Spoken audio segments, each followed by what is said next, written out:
Predsjednici Rusije i Turske Vladimir Putin i Recep Tayyip Erdogan razgovarat će sutra u Sočiju o energetici i proširenju trgovinsko-ekonomskih veza, saopštio je Kremlj. Bit će to drugi susret Erdogana i Putina za 17 dana, pošto su se prethodno sastali u Teheranu, na trilateralnom sastanku s predsjednikom Irana Ebrahimom Raijem, podsjeća Anadolija.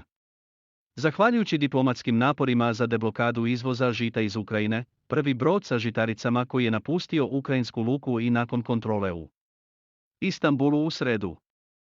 Na putu je ka Libanu, u skladu sa dogovorima postignutim na bilateralnom sastanku predsjednika u Teheranu 19. jula, planirano je da se detaljno razgovara o temi rusko-turske višestrane saradnje, uključujući izglede za dalje širenje trgovinsko-ekonomskih veza i implementaciju zajedničkih strateških projekata u energetskom sektoru, navodi se u saopštenju Kremlja, koje prenosi RIA Novosti. Putin i Erdogan će razgovarati i o aktuelnim temama međunarodne agende.